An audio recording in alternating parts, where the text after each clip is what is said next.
understanding that one call can create 2, 3, 4, 5 other calls. That guy didn't leave the house until he asked the customer if he could connect them to 3 people that they might know that might need our service, right? I'm like, oh, that's a great idea. I just started doing it. What's the worst I can do is say no, right? Welcome to the Waste No Day podcast, a podcast specifically for and about the home services industry as it relates to plumbing, heating, air conditioning, and electrical. More than a podcast, Waste No Day is a credo, a determination, a mindset. It is a never-ending discipline. It is a refuse to lose pursuit. It is a wake-up call every morning to waste no day. Now here's your hosts, Brian Burton and Nate Minnick.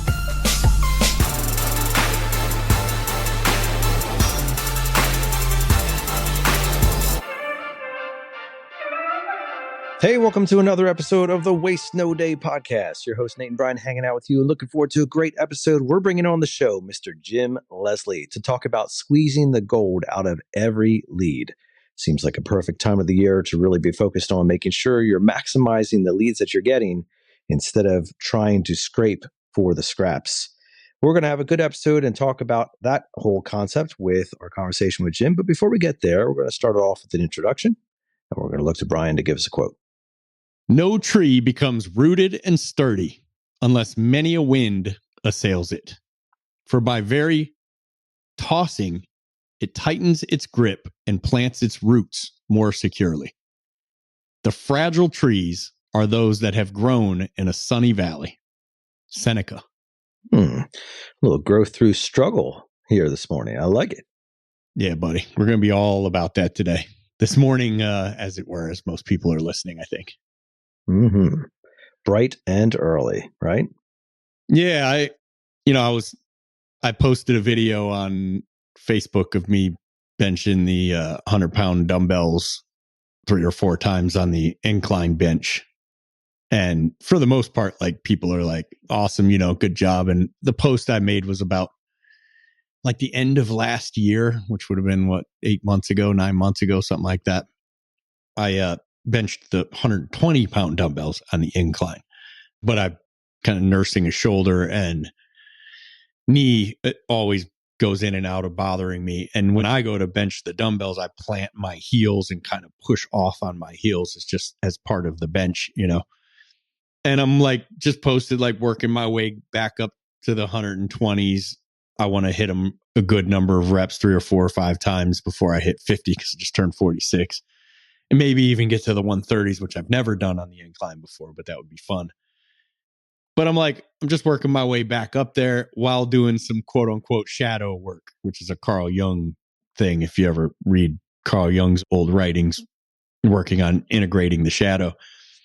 And I just happened to be playing Tool 46 and 2, which is a song about integrating the shadow based on Carl Jung's writings. It's like, my shadow. So I had that playing in the video, and I just thought it was a fun video and concept to post.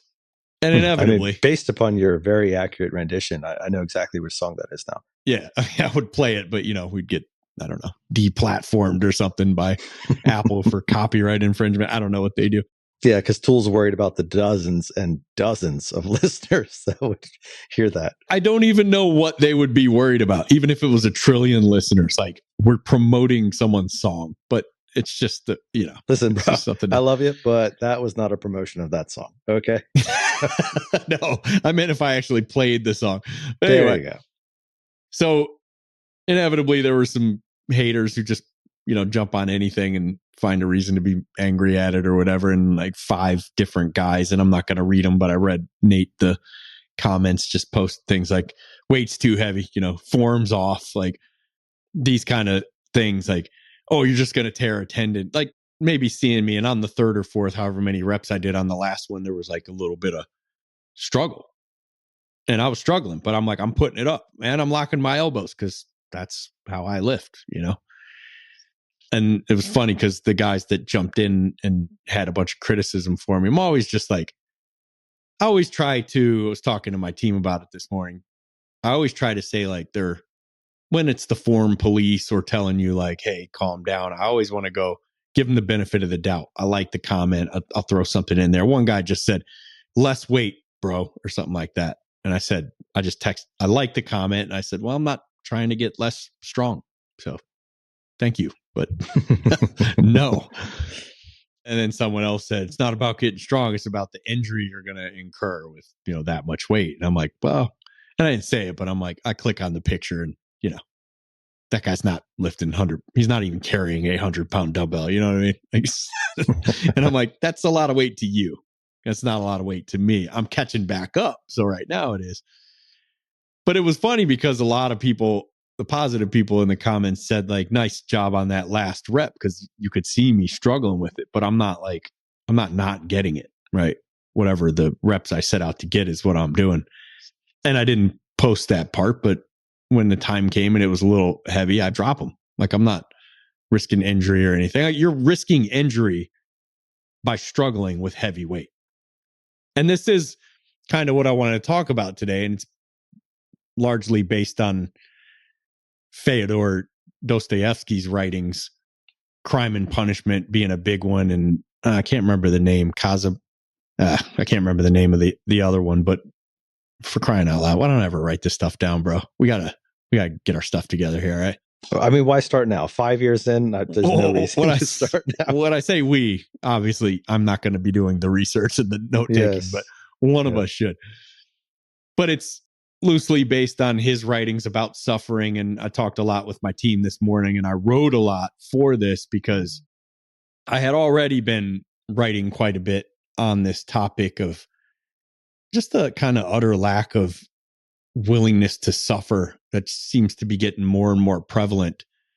And maybe it's getting less, I don't know, but I see a lot of it right now. And those kind of posts just remind me that as you click on these guys' profiles and you look at who I'm talking to, and I like to do that when I'm debating somebody, just get an idea of who going back and forth with, like, they've not developed muscle on their body.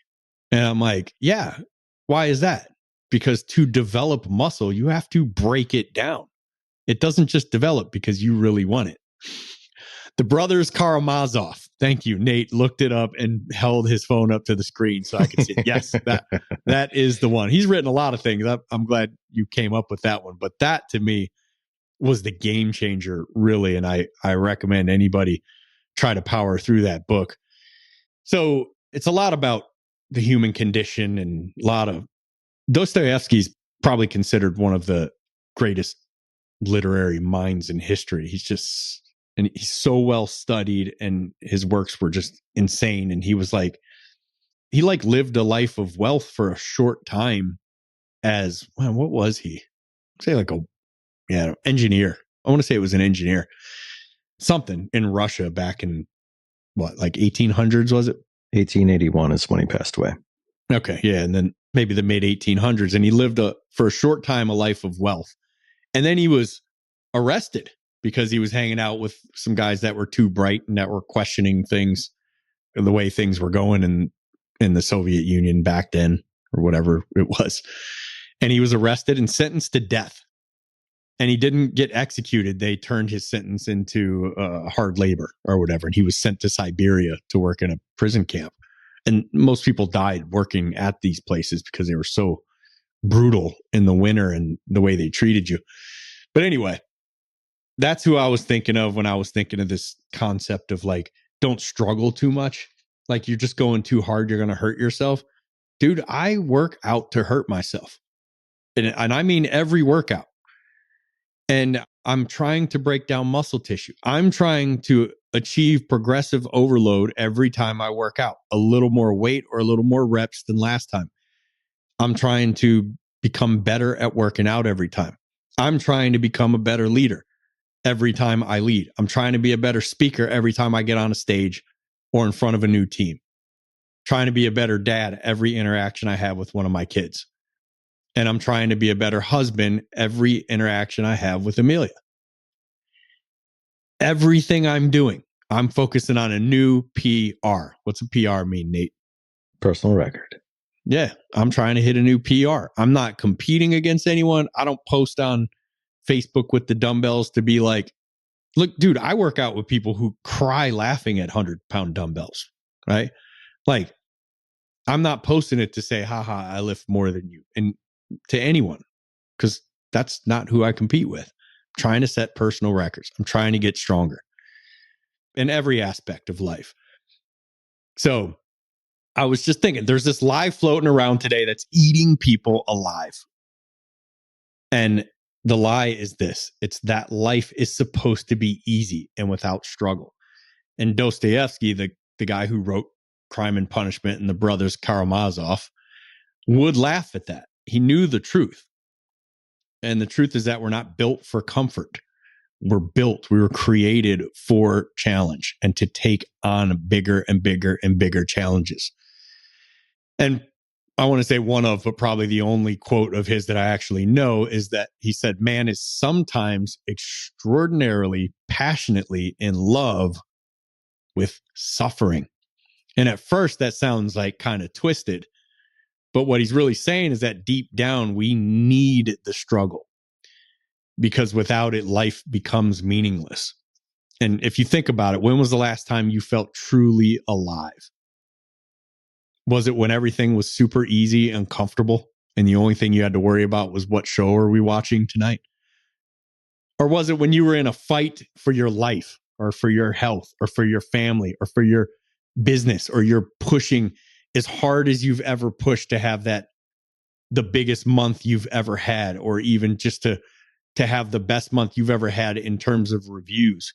One of our plumbers in June of 2025, which is, well, it's now July and we haven't tallied yet, but he hit 68% of his calls got a freaking Google review. And most of them were pictures of him and the client that he got to take like near his truck. Dude, Eddie Rearman, give him a shout out because he listens to the show.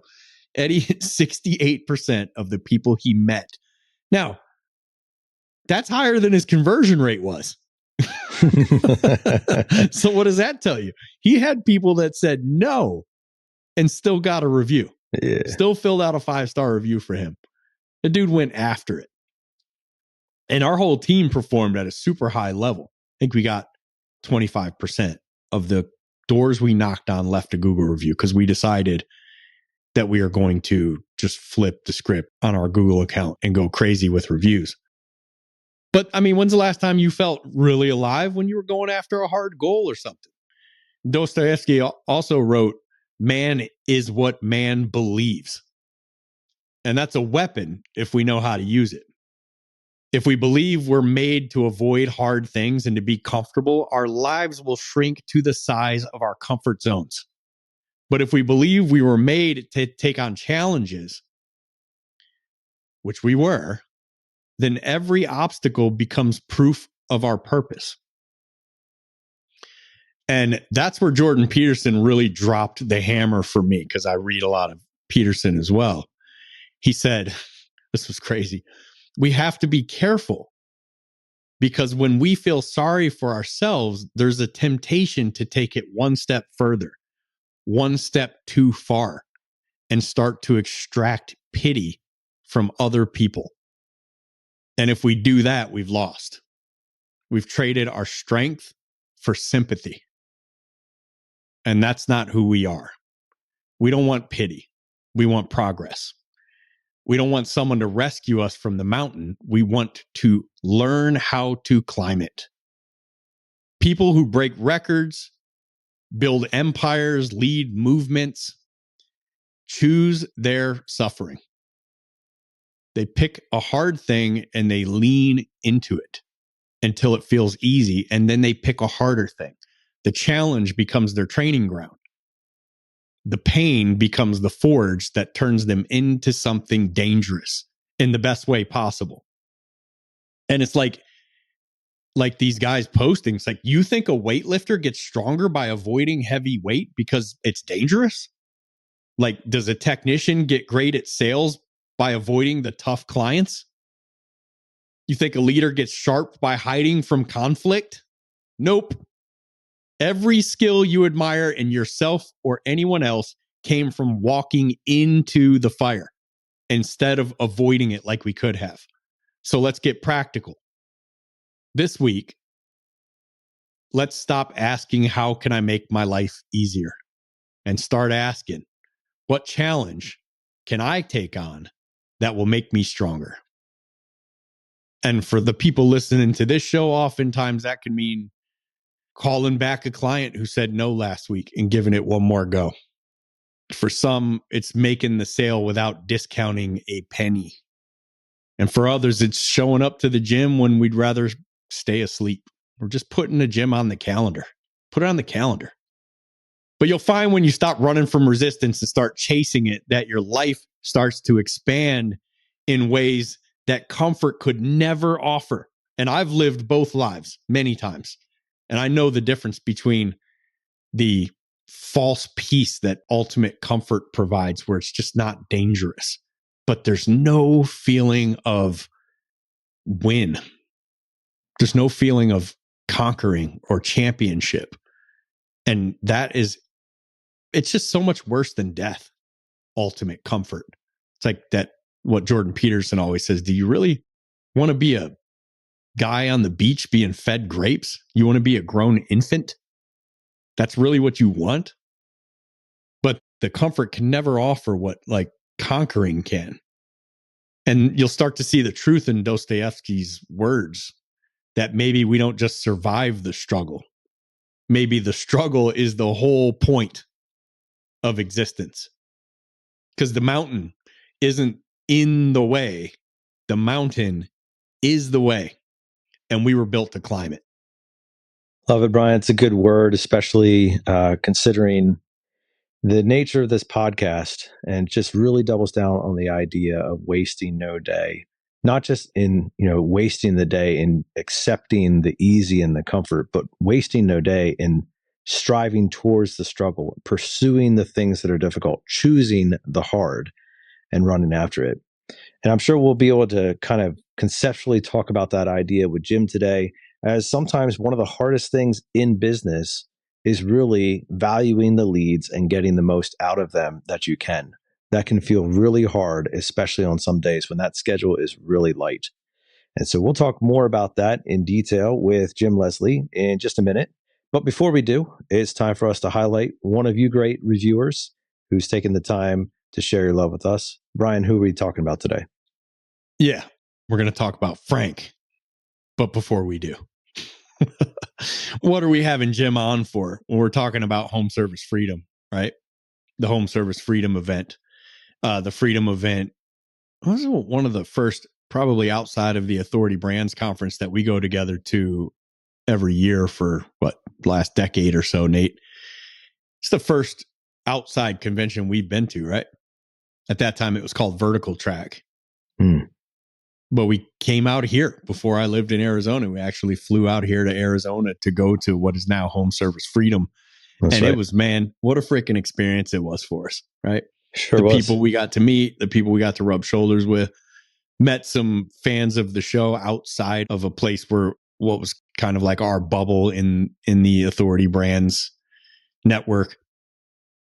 And we got to rub shoulders with guys like Jim Leslie and Tommy Mello and all the people who will be at this function. But this thing is just, it's like a different look.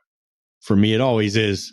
I'm proud to attend it alone. Like, just to go alone is like a great honor to me when I look at just like where I was 15 years ago, and now I'm having the opportunity to attend something like this with the speakers they have at these things are just like, it makes no sense to me that we have this kind of access. And we were talking about whether you have calls on the board or whether you this is the kind of thing where you go as an owner manager to learn how to do that, to get more calls on your schedule. But as a tech, this year we have something a little bit different. The honor just keeps pouring on, where the first day of Home Service Freedom, I will be doing a presentation training, a sales training for 7 hours on Wednesday, September 2nd. No, I'm not good with the calendar, but if you want to look that up real quick. Wednesday, September 2nd, 2025. Yeah, it's Wednesday, September 3rd. I'm still stuck on the 7 hours because I don't know who would pay in their right mind to listen to you for 7 hours. I figure around second hour, they're going to be paying me to stop. It's a win. Yeah. So day one is that. It's me with you training, role playing, like going ham on a sales process.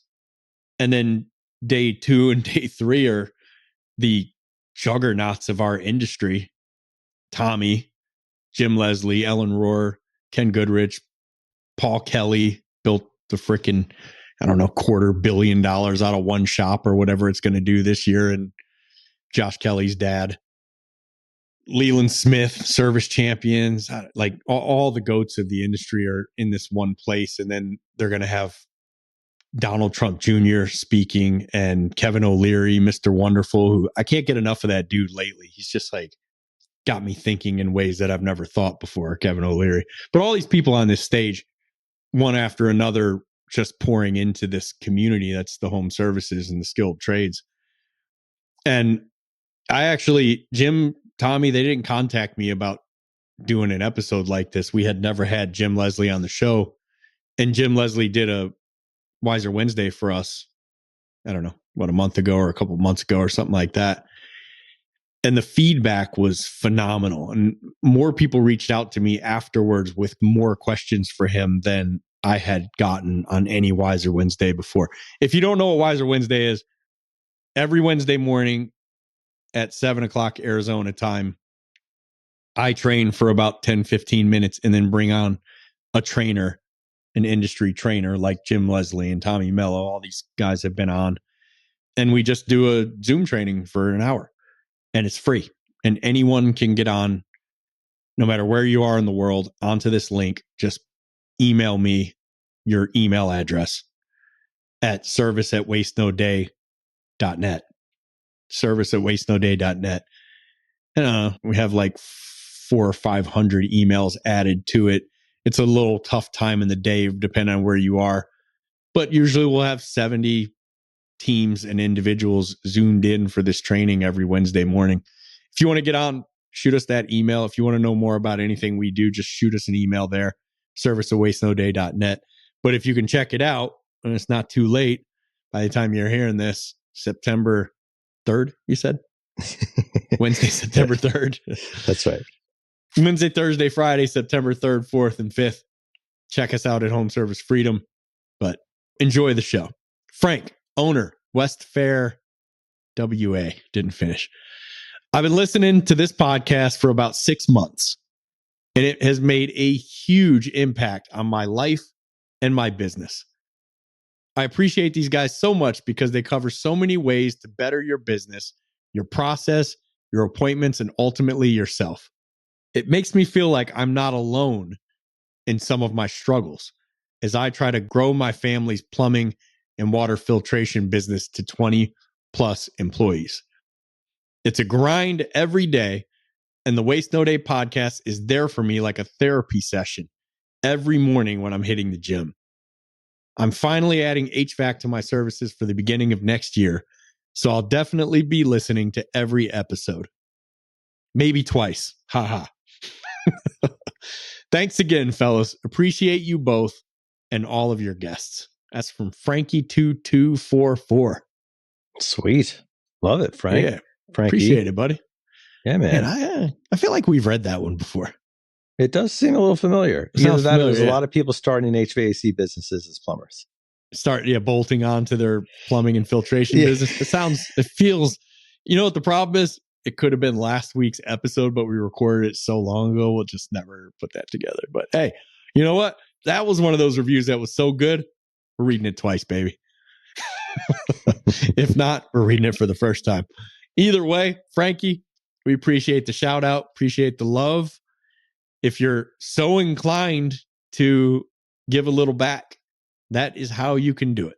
We don't have a tip jar, but you can jump on Apple Podcast app, leave a review. You can jump on Spotify and hit that 5-star button, 5 stars, and share the episode. Write a little Facebook or LinkedIn or Instagram post about an episode that helped you out and tag us in it. That's what you can do for us. Well, maybe this one will be an episode that helps you. And it's time now for us to put Mr. Jim Leslie in your passenger seat. Our guest today is Mr. Jim Leslie. He is the COO of Home Service Freedom. the Chief Operating Officer, and he works directly with Tommy Mello day in and day out to bring his vision to life, to make sure that the members of Home Service Freedom are equipped to grow, scale their business to the next level. Before joining Home Service Freedom, he served as the Chief Marketing Officer for A1 Garage Door Service, where he helped drive explosive growth by fine-tuning marketing, operations, and leadership systems. We are very excited and honored to have him joining us on today. Welcome here, Jim. How's it going, guys? Good, buddy. Good to see you. If you did not hear Jim's wiser, well, this is probably going to be so much better that it won't even matter, right? Oh, setting the bar high. Jim not only traveled all day, but his iPad died on the way, like at the airport, heading to the studio he's at now. He had to drive then to an Apple store in the mall in Scottsdale to pick up a new one, and then over to Tommy's house. And yeehaw.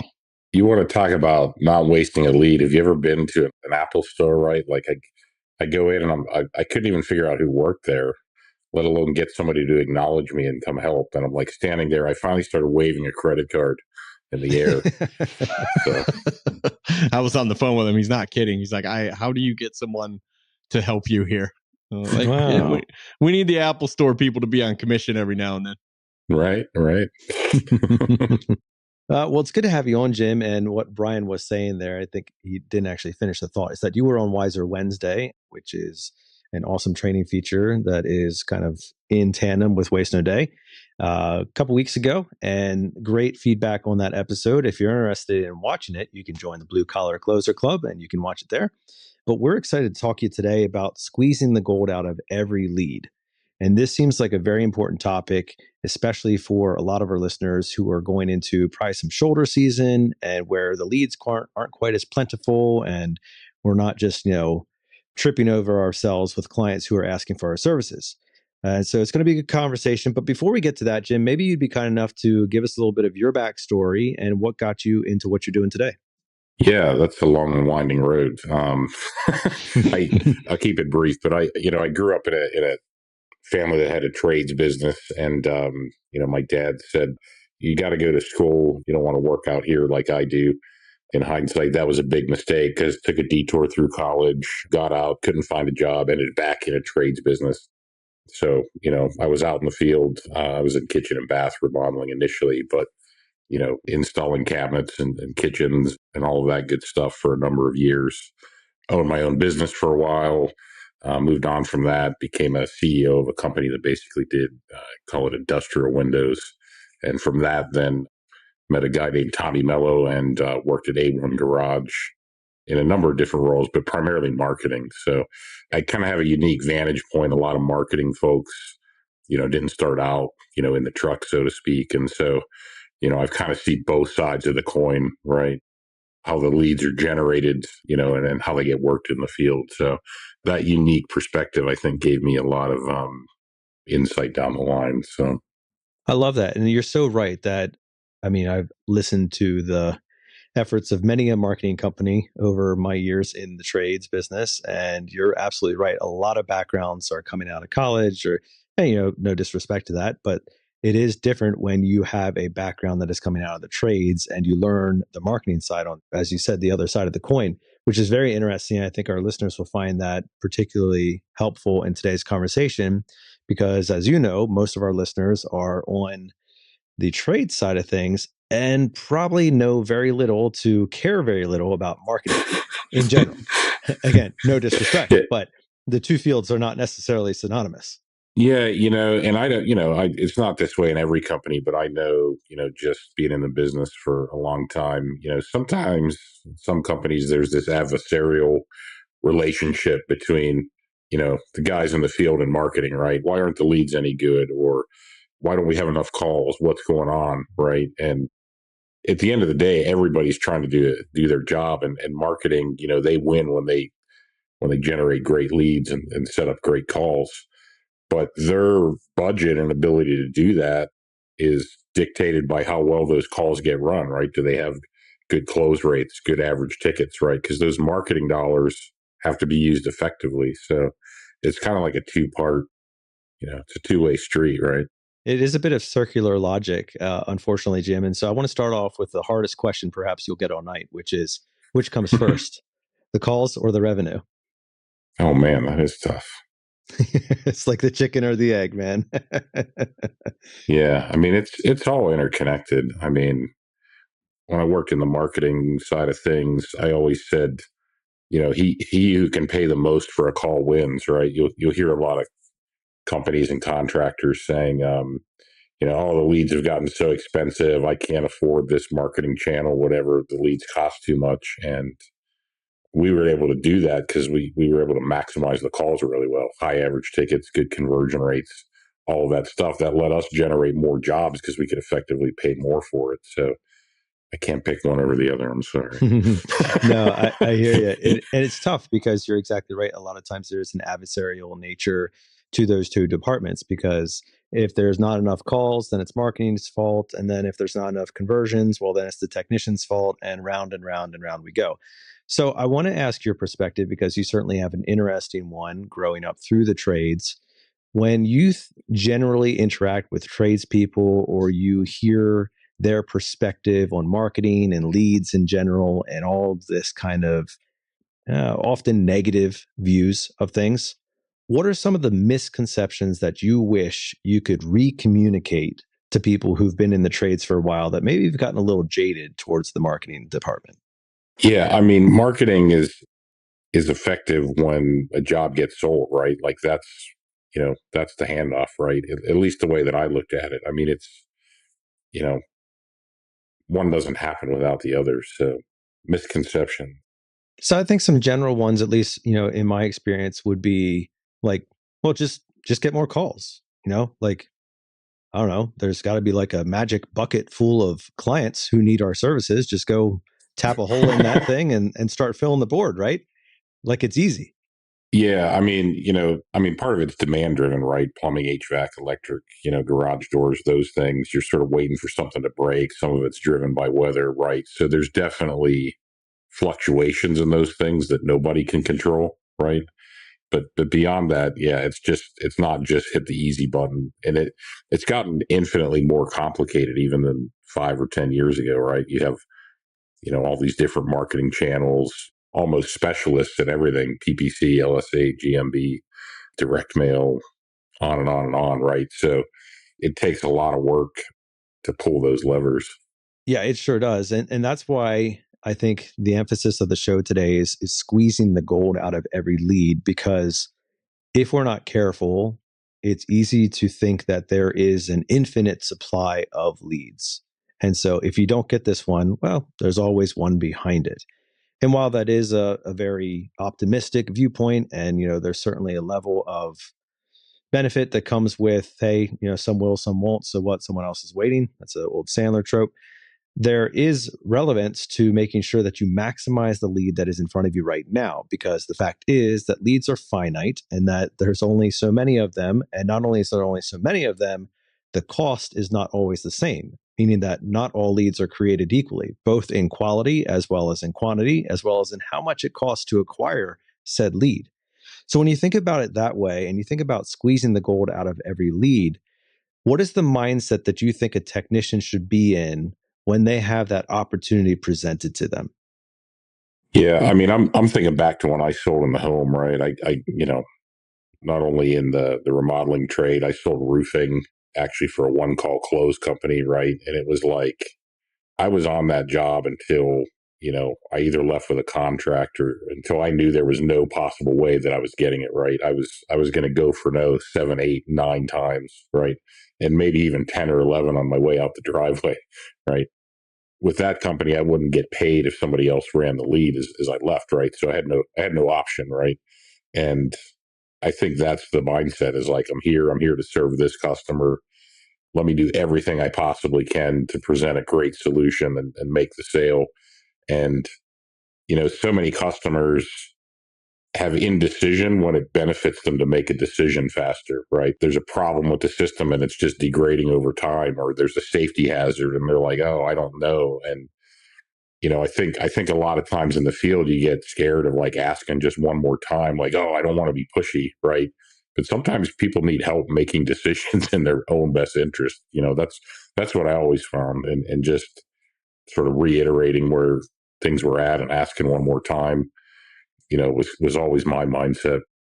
Yeah, or sometimes, I've said this a lot lately, probably on the show. I don't even know anymore because the wires are all crossed up. But the NASP, the National Association of Sales Professionals, just did an article where they talked about a survey, actually from Andrea Waltz and Richard Fenton, Go for No.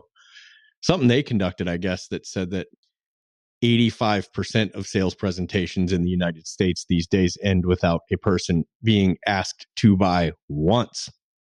Wow. So you said like salespeople often get a little just put off by, I would say, nervous about or anxious to ask multiple times. But according to that data, it's 0 times. And I would say if your typical sales fields are asking, 85% of them are not asking once. I would think in the home services and the skilled trades, that's got to be significantly less than 15% of people are actually asking.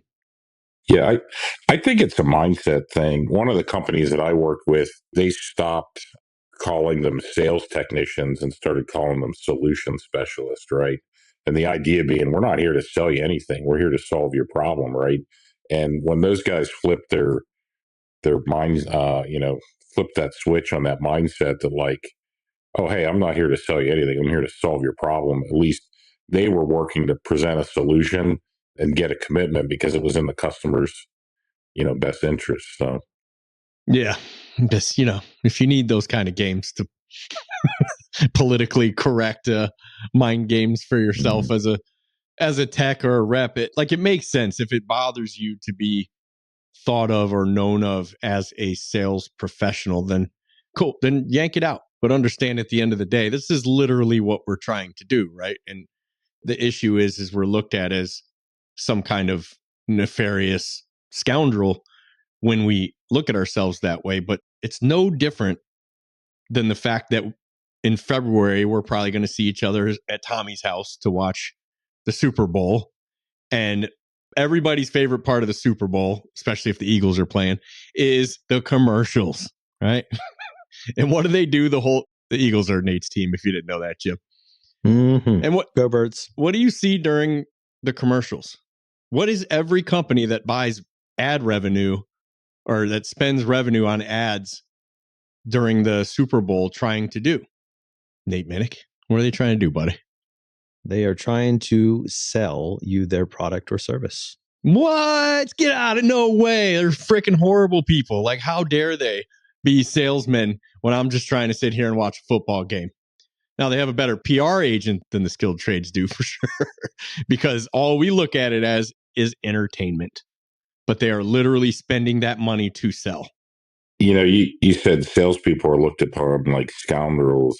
If that's the case, I'd hate to hear what people think of marketing people, because that's usually one, way worse. Usually one more. Yeah, right.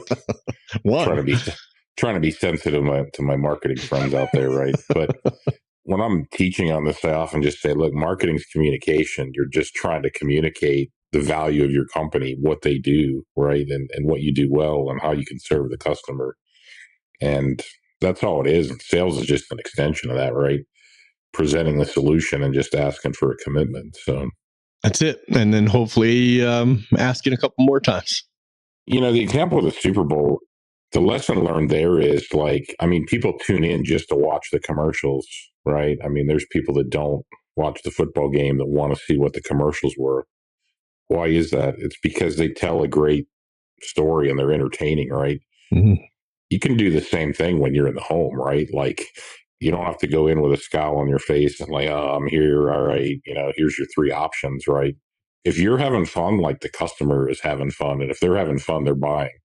So the Super Bowl this past year, which some of you may remember, the Eagles won. The average cost of 30 seconds. Do you know, Brian? Any guesses?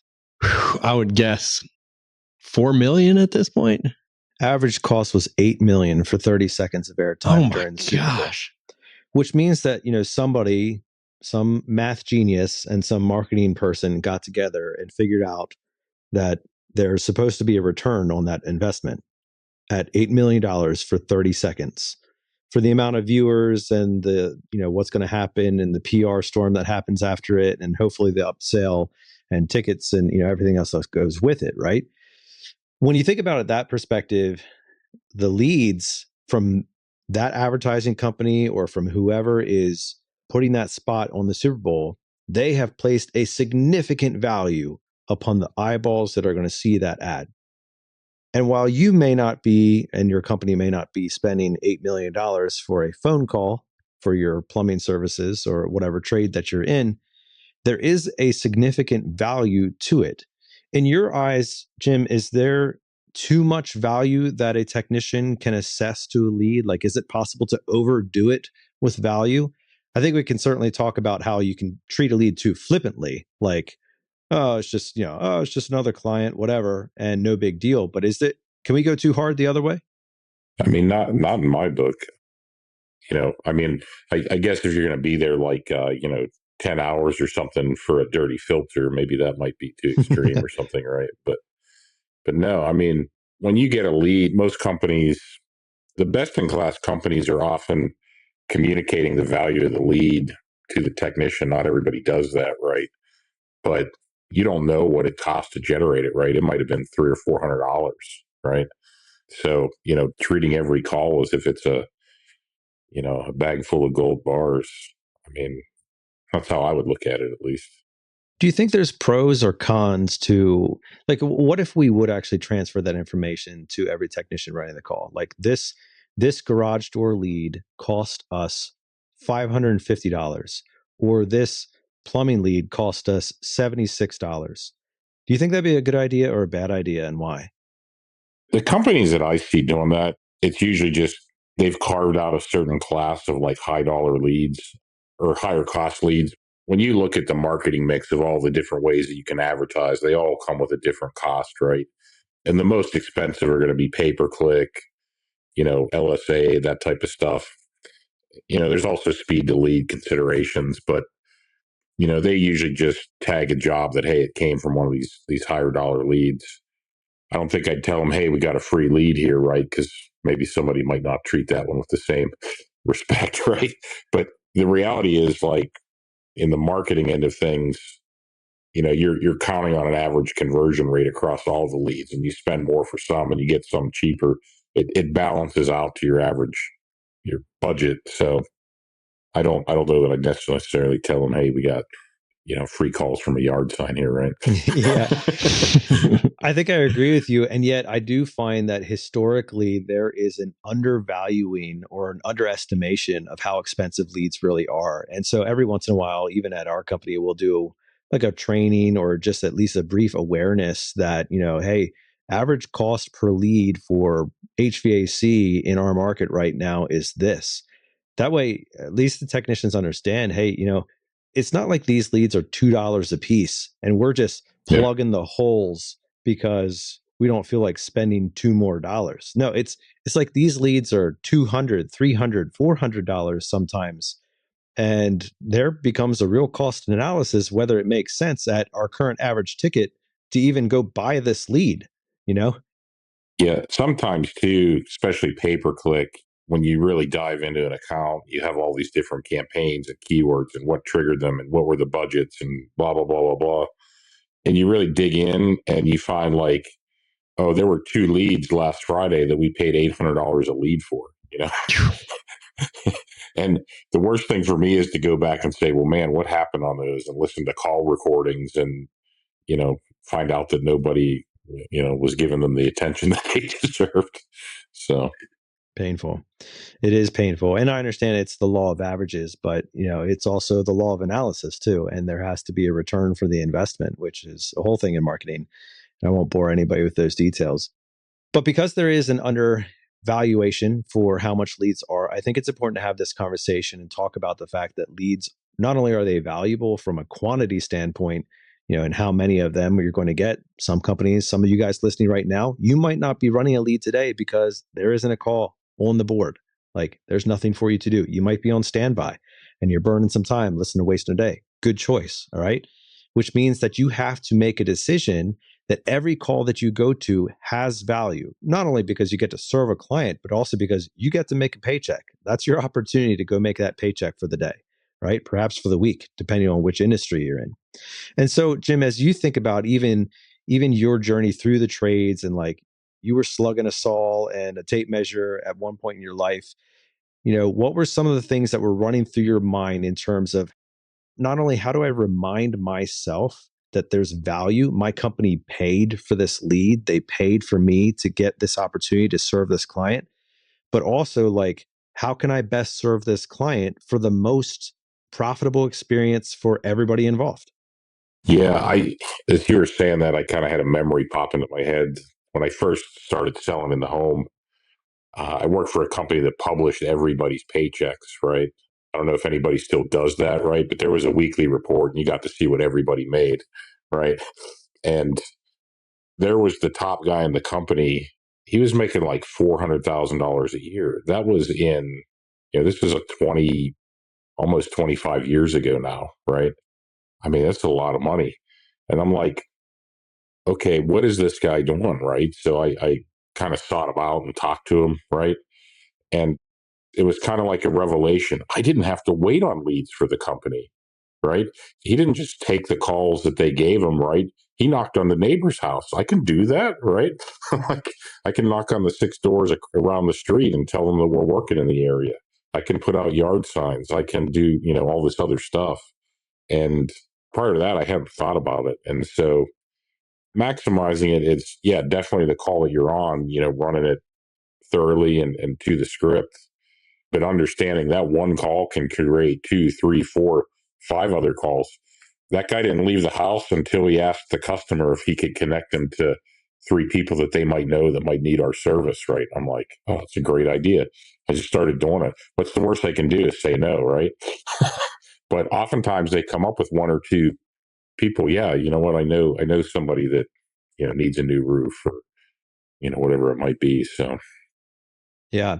And with that mentality, I think there is so much more to be gained when you really think about, I mean, squeezing the gold out of every lead is the kind of the title we're working with today, but really that there is so much more opportunity behind the one door, right? So yes, your company ideally has given you today the opportunity to have one door knock. But as you're saying, you can turn that door knock into 3, 4, 5, 6 other door knocks. Now, if you're part of a tri-brand company or tri-trade company or multi-trade company like I am, we try very hard to make every door knock turn into 3 door knocks. And that's not necessarily for you, but it's for the whole company, which benefits everybody. And then, of course, can benefit you on the back end. Or maybe you have a referral program, like you're saying, Jim, with like, hey, get me into somebody else's house and there's a kickback for the client. So every door knock has the potential to lead to multiple other door knocks, which I think is such a critical thing that is undervalued today. Another thing that I think is really something that we need to focus on more is follow-ups and follow through, right? So say what we're going to do and then do what we said we were going to do. And that's something that I feel is, again, a very undervalued piece of the trades. Sometimes because we get in the mentality that, well, it's another day and there's another client to serve, so we'll keep on moving. And it's an organization nightmare sometimes to remember that you told Mrs. Jones last Thursday that you were going to give her a call about her water heater or such and such, and that you actually have to do that. So when you think about the idea of follow-ups and follow through, talk to us about where some hidden gold lies in your eyes. I mean, most companies don't follow up enough, right? Most, and certainly not most, guys in the field. I'm thinking of a company that I used to sell against like 20 years ago. They would call 2, 3 times a day, and they didn't even own a computer. They had an index card file where they would just keep moving the customer's card to the next day, right? So, there's all this new technology now, and I think a lot of times guys in the field think, oh, well, the office is going to send text messages and whatever, and obviously every company has different processes and what they want you to do, right? But it's not hard to go down to Staples, get one of those calendars that'll slip in your pocket. They're like $5 or $10, and just write on next Thursday, hey, call Mrs. Jones. And that's what we did back in the day, right? And those personal follow-ups with the person that was out there, just saying, hey, did you Do you have any more questions? Are you ready to move forward? It goes a long way. And I think what you mentioned right there, Jim, is key. You said personal follow-ups. And the way that I think about that is, yes, okay, so the office may, in theory, have more margin in their day. They're not slinging a wrench. Somebody's sitting behind a desk staring at a screen and there's a phone right next to them. Of course, they can probably make a phone call. But there's something different about the person who served you in your home being the voice on the other end of the line rather than a brand new voice calling you to talk about Jim's recommendations. If you think about it this way, let's say that, Jim, you were out to see Dr. Burton, right? And you saw him and Dr. Burton said, "Hey, we're going to have to run some tests and then I'll give you a call this Friday and we'll review the results together." And then this Friday came and, Nurse Betty gave you a call. And number one, you don't know Nurse Betty, like maybe you saw her or something in the lobby, but you don't really know her. It's not who Dr. Burton said was going to call you. And now you have to kind of relay whatever concerns or questions you have through Nurse Betty, hoping that they actually get back to Dr. Burton. And so you understand, like in that scenario, it feels disingenuous. It feels like the personal touch has been certainly lessened, if not completely lost altogether. And if Dr. Burton said, "I will give you a call," there's also been a breach of trust in terms of what he said was going to happen. So when you think about it from that angle, Jim, what are some important aspects a technician in the field should be really sticking to drive home some of those follow-up sales? Yeah. I mean, when I was in the field and, I went into a customer's house, I was trying to not be their best friend, but right, like I'm trying to be friendly. I'm trying to build rapport, build a relationship, right? And it's like I didn't want other people calling because they don't know what I said or what I promised or what I said I was going to do, right? I wanted to be the one to follow up. So, with that mindset, it never crossed my mind to just let the follow up default to someone else or some automated thing or, whatever, right? I had the relationship with, the homeowner and, I told them that I would get back to them. So, and that was the thing too. Like if I was leaving the house because they couldn't move forward at that point, I'm setting a follow up. When would be a good time to come back and talk about this, or to when could we talk on the phone? So then just abandoning it and going to the next one, not going to work too well. Right. And I understand that there's a limit there, but like if you, and we're using the concept around gold. Like if you think about the miners, the 49ers and the guys who like gave up everything to go chase the gold rush out in California and all that type of stuff. How many of them gave up like one pick stroke shy of finding a vein of gold? Like how many of them gave up right as they were at the point of really riches, right? And that doesn't mean that I think we're called to nag a person, to death and like just, kind of never stop calling them and keep hassling them. But I do think that there is such value. In fact, I see it on a regular basis, guys that in my office who, from the field, days later, weeks later, maybe even months later, 8, 10, 12, $15,000 sales coming because they chose to have a follow-up system that they followed through on and they honored, and the client eventually said yes. We're not in an industry where everything is going to be a single call close. Maybe some of the listeners out there are, but even if you are in a single call close industry, how many of those clients do you think would say yes later on that told you no initially? So when you think about those ideas, Jim, and you think about like some systems, you mentioned like a simple pocket calendar. Are there any other tips or strategies that you think are effective for a technician who admittedly has a busy day doing lots of really hard things and sometimes, the schedule gets away from them? Is there any great ideas that you have for kind of keeping or building a solution that allows for follow-up to be a solid part of their regular process? Yeah, hopefully most companies have a process to do that, in Service Titan, booking a follow-up appointment or whatever. I'd always encourage people to like, all right, figure out what resources are available at their company and work with inside that system before they build their own, right? But if they're not available or whatever, I mean, I used to keep a notebook where I wrote down everything that I sold every day, how many jobs I ran, how many dollars I sold, and I'd have the next 2 weeks, a page for each one. And then I just flip forward. Okay, I need to call them next Tuesday, flip forward to next Tuesday's page, right in there, call Mrs. Jones, here's her phone number, follow up on quote, whatever it was. So, and I had that book every day because on the current day I was writing, all right, how many jobs did I estimate, and what was the result? So Yeah, and listen, everybody loves when somebody says yes in the moment, and that's fantastic. And you certainly should be asking multiple times. But there are real situations where the client is just not in the right frame of mind, or there's not enough pieces of the equation available to have a solid yes or no answer.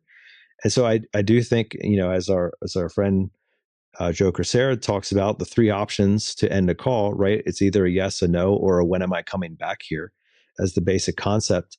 And that's something that I think is again highly undervalued, right? The opportunity to say, hey, listen, I understand, Jim, you like to make a decision with your spouse. Your spouse is unavailable by phone right now.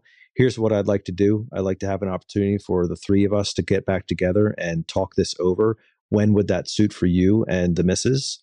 Right? And make that part of your regular closing out of a call. If the answer isn't yes and the answer isn't no, why are you letting that opportunity slip through and just turn into nothing? Well, this is good conversation, Jim. And I hope that the listeners are valuing the opportunities that they get in front of them, even right now, as they're perhaps driving to a call, because I think there's so much to be had on what's on the other side of that door. And unfortunately, it is the human nature for us to take for granted opportunities that are right in front of us sometimes. The podcast is called Waste No Day, and we want to spend our days maximizing every minute, every opportunity. And yet it's very easy to get in kind of that flippant mindset where, oh, it's just another day, it's just another lead, it's just another client. If you could kind of reflect upon your personal years working with your hands out in the field, did you ever get in the mindset where it was just another day, another client, another door? And if so, what were some of the ways that you were able to rescue yourself or get yourself out of that rut to really get back to the opportunistic mindset? yeah, I think it's unrealistic to say everybody's perfect all the time, right? I mean, days run long, it's hot out, it's cold out or whatever, you get to a job and you're like, oh, I'm just trying to get through this, right? But it, to me, always just pausing, stopping to reflect on, what the goals are and understanding, all right, I'm never going to get to the goal if I'm just rushing through these calls, right? Just taking the time to slow down for me, getting to the call, having a standard process, all right, this is what we're going to do. Take a minute as I'm approaching the door, and then just slow down and say, okay, let's step one, step two, step three, not being in a hurry. I even now, like, I try to hire people at my house, and I'm literally telling them I'll buy everything that they have to offer, right? And the guy shows up and he's in a hurry, he's not looking at everything, and I'm like, are you going to give me a price? Well, that's going to take time, I got to go, and there's just so much missed opportunity hurrying through calls. You've just got to slow it down and take it one step at a time and give everybody the same opportunity, right? I'm glad that you brought that up, Jim, which is a great segue into where I want the rest of the show to go here, which is kind of the other side of the coin, right? So we've talked significantly about the value of a lead, about how your mindset should be when you approach that door, when you knock on it, the opportunities turn into tenfold, et cetera, et cetera. And then, of course, even following up with that lead to make sure that you're squeezing the gold out of it. But there's also something to be said about the client's perspective of how this whole arrangement goes down. And since you've had years in the marketing world and you've spent time on that side of the equation, I think it's valuable not only from a marketer's perspective, but as you just mentioned, a homeowner's perspective too, to really help the listeners understand what is the consumer's mindset going through when they're making that click or submitting that form or dialing that phone number. Like, what is the mindset of the consumer, especially in today's more lead generated format, where perhaps they're going to an aggregator site like Angie or something like that, and they're submitting information. Like, what's kind of the mindset behind the consumer, and how can the technicians listening to this show better align with that perspective? Yeah, in the simplest terms, I used to say this in the garage door business, when you're out at that call or you're receiving the call on the phone, at every step in the process, you got to remember your customer may just be having a really bad day, right? They wake up, they're running late for work, they just spilled their coffee, they're ready to rush out of the garage door. They hit the go button and there's a loud snap, right? And their spring breaks, they're not sure what's going on. And now, now they're late for work. Their boss is calling where they're at. They don't know how to get out of the door. They're looking for solutions. And the first thing they do is pick up the phone and start searching, right?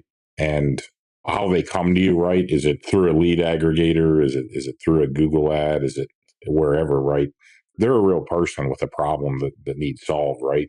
A no heat call in the winter, right? A toilet backed up flooding. It's a real person with an issue, and they're stressed. And I think you have to first lead with empathy. What does that sound like, Jim? Empathy? Leading with empathy. I mean, I like the... Yeah, I mean, just caring. I mean, so much of my perspective now is from the marketing side, right? Like listening to thousands of phone calls, hearing how the call gets answered, handled, how it gets booked, seeing what happens in the field. And, you can sound like a robot. Hey, thanks for calling our company. What can I do for you? Or, hey, what's going on? Oh, geez, your door's trapped. Yeah, don't worry. Hang on. We're going to get our best technician out there. I mean, get some information real quick, but don't worry. We're going to get it taken care of, right? Just actually caring that a person has a problem, to me goes a long way.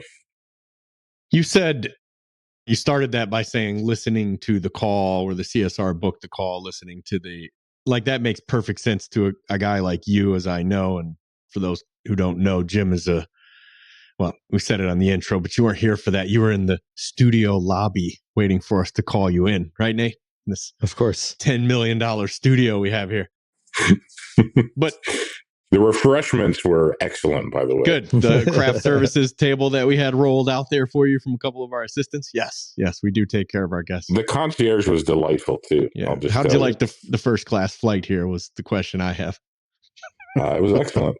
Excellent. So Jim's a super high level builder of massive teams, and he analyzes teams, and he is a coach and mentor, and including of myself. Jim's helped me figure out more things with the business than I can probably even recall or count right now. So when I ask him for answers to these questions, it's because I know for a fact that he has the answers to these questions.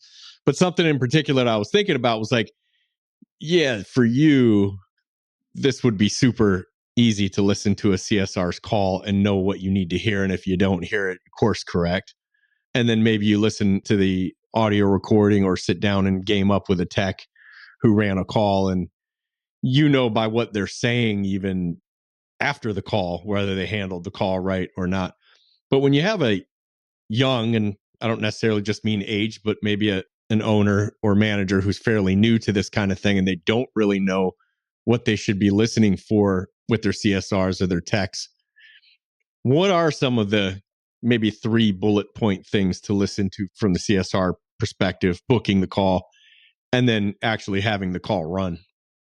Yeah, I mean, to me, engagement, are they engaged with handling the call, right? Are they attentive? They're listening to what's happening. You know how you can be doing a task but not totally focused on it, and you're kind of in autopilot, right? And then you miss little details, right? That's not being me. Engaged. Nate probably knows what that is, but I'm a detail guy, bro. Well, you've seen other people. You've recognized this elsewhere, I'm sure. But, being engaged, I hear this all the time where, like, somebody's just kind of going through the motions, and maybe the customer's like, hey, there's smoke coming out of my unit. I think it might be on fire. And they're like, yeah, okay. What was your address? Like, blah, blah, blah. Like, have you heard of our club memberships? Yeah, right. Exactly. So, being engaged, I think next is like tonality, right? Are you personable? That doesn't always come naturally to everybody, but you have to be professional, but talk like you're talking to a real human, to a friend or something, right? Like, somebody just said, hey, my entire house is flooded. You're not going to say, sorry to hear that. Do you want to hear about the club membership, right? It's like, oh, geez, that's terrible. Is everybody okay? What's going on? Let me get some information real quick, but we want to get you some help. And just caring. I think that's where it starts. And all the little technical details, the script and the stuff that you have to go through, whether it's on the phone or it's on site, that stuff will come. But it just starts with being a good human and caring about the customer, to me. Absolutely. Yeah, that makes perfect sense, because you're talking empathy, being a good human and caring about the situation. It's difficult. It can be difficult for certain reps and techs to kind of master that part, because you're thinking, especially if you're newer and you're trying to own a process and master a process, and you're thinking about what am I supposed to say? How do I turn? What were they saying about when I shake the hand? I don't put my palm up top, and don't squeeze too hard, but don't be a dead fish. Like all these million things running through your head. Yeah, I mean, most companies have like, oh, here's a 172 point, process that you've got to follow, and like, don't forget to offer this and do that.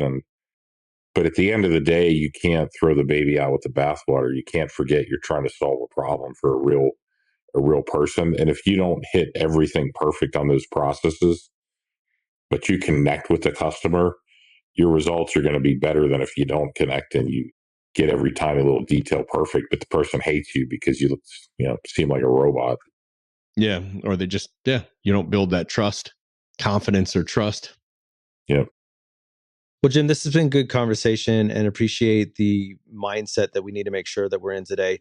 We're going to ask you to come back for another episode next week, because once that we are in the right mindset to make sure that we are maximizing every opportunity, squeezing the gold out of every lead, there also does have to be some really good mining of the mountain. We need to find new veins of gold. We need to find new ways of getting more door knocks.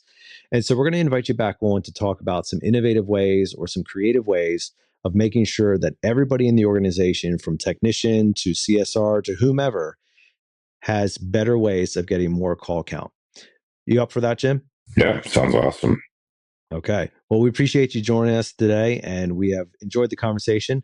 That's a wrap for this episode. Hope that everybody did enjoy the conversation with Jim. And if you had a takeaway that you are interested in applying into your life or into your daily ritual, we'd love to hear about it. Leave us some feedback and tell us what you thought about the episode and what you think you're going to start doing to make sure that you're maximizing and squeezing the gold out of every lead.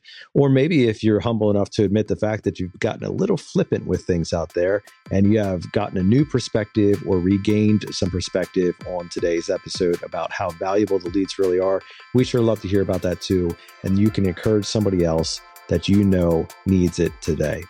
We're going to leave you now with our weekly challenge to continue to wake up each and every morning and waste no day.